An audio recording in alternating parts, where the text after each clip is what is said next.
Welcome all to Eat, Drink, and Explore with Cece. Today we're going to do something super easy. I have been having a craving for peanut butter cookies.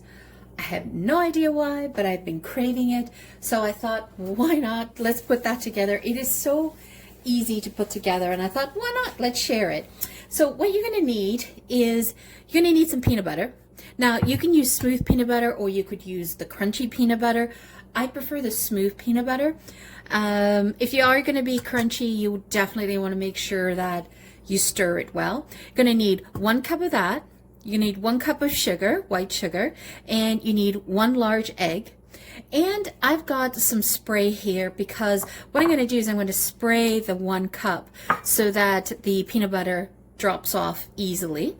And we're going to add in 1 teaspoon of vanilla, which I forgot to add to the board. And we're going to need 1 teaspoon of vanilla. And that's going to add some moisture to the dough and allowing us to mix it. So, super easy. Preheat the oven to 350 degrees. So let's get started. When I do make peanut butter cookies, I do like to use a fresh jar. All right, so I'm just mixing this around. Just trying to incorporate the oils. Because I could have turned the jar upside down, but since I didn't pre-plan this, this is on a whim that I'm making this. I'm like, okay. All right, so what I like to do is I just like to do a quick spray, just so that the peanut butter will smoothly fall out. So you're gonna need a cup. Can you guys see that? Yep, and I'm using smooth peanut butter. I do not know why I had a hankering for peanut butter cookies. And so we're just going to add that to the bowl. See how nice it all falls out when you spray it. Now, if you want to make these cookies keto, you would just replace the white sugar that I'm using with erythritol. But if you're going to use erythritol, you want to use a powdered, like a powdered one. Or you could use Truly or Swerve. That's the sugar. And then 1 egg. Yep, egg's good. This is how easy it is. And 1 teaspoon of pure vanilla extract. And then you're just going to take the blender. Sorry, you're just going to take the hand mixer. And we're just going to mix away. Start on low.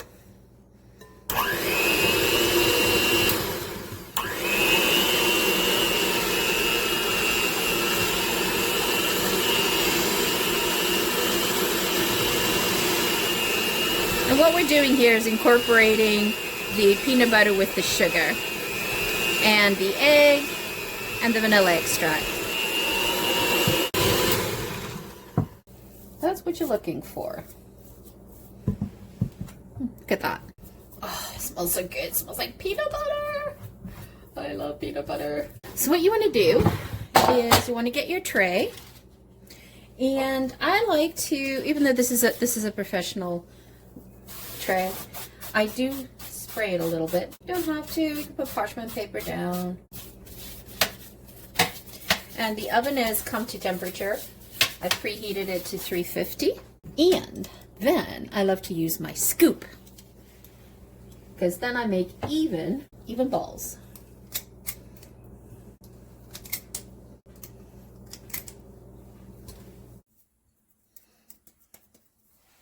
See if I can fit another one. Oh, this will be a baby one. So now, what you can do is you can take the balls and just roll them. I just kind of roll them a little bit just to create a form. You can definitely see all the peanut butter oil. Okay, so the next step is, in order to make these being true peanut butter cookies, you have to do the crisscross rail tracks on the cookies. So you can literally, depending on how greasy the peanut oil is on your cookies, you can either take a fork and just sort of press down on it and then do the opposite and do the next one. And if you feel that it's sticking, then just spray a little bit of the spray onto the fork. That represents peanut butter cookies to me when you see these rails.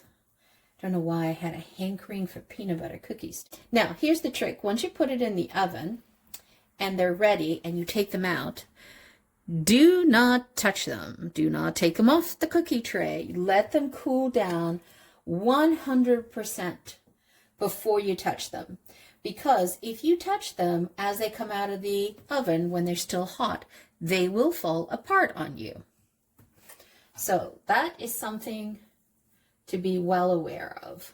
Oops. Oh, I kind of massacred that one. Oh well. Still going to be good. It's not going to be aesthetically pleasing. I don't care. It looks homemade, right? Now you could have used a smaller scoop that I was using, but I kind of wanted to have a meatier one, because then this way I can limit myself to one cookie per serving. Because I can tell you this is quite difficult to prevent from overeating, because once you start with one, you will definitely want another and another and another. So I try to make them reasonably sized so that you can actually enjoy one with a cup of tea or coffee. You don't have to go and indulge in a second and a third and a fourth. All right, so let's go ahead and put this in the oven. Okay. All right, let's pop this in the oven. Doesn't that look awesome? So there you go. There's the cookies. That took, it should be about 10 minutes, but because I made them a little larger, I left them in for 11 minutes and 20 seconds. Now, the trick is you definitely do not want to touch these. You want to let them completely cool off, cold, cold, cold, before you touch them and lift them. Because if you were to lift them right now, you are going to break them. Okay, so I had these cookies basically cooling down for about an hour. So let's see what they look like. Ooh, look at that. Oh, they're soft. They're so good.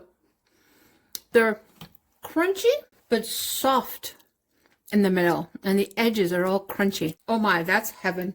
Definitely fulfilled my peanut butter urge today. This recipe that I did is for 24 small cookies, but I made like 13 larger ones. I always like to make a baker's dozen.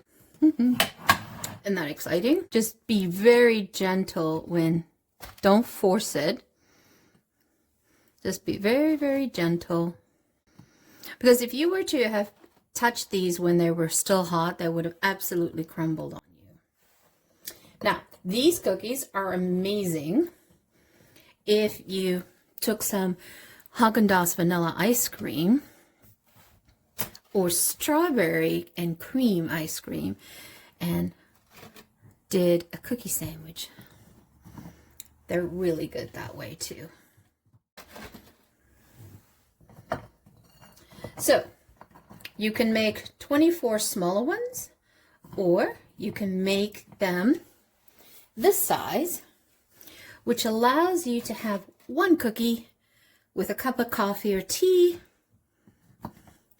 and not indulge.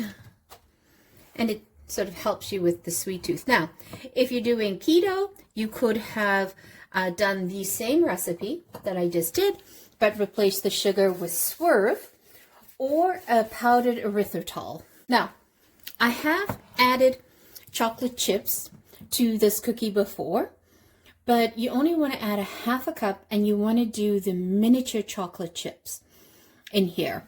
You don't want anything really large and chunky, right?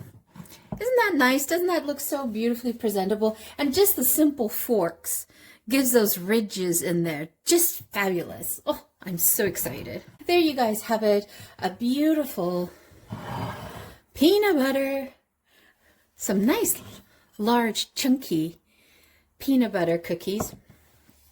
And it is easy to make, as you saw, and you can put that quickly together, even have the kids help you in the kitchen. That's a perfect thing as well. I think my nieces and nephews would really enjoy making these. So once again, thank you so much for joining me. If you have not yet subscribed or hit that like button, please do that now. We are trying to grow the channel and we would really love to have your support. Once again, thank you so much for joining me. Have a fabulous day. Ciao for now. Don't forget to hit subscribe.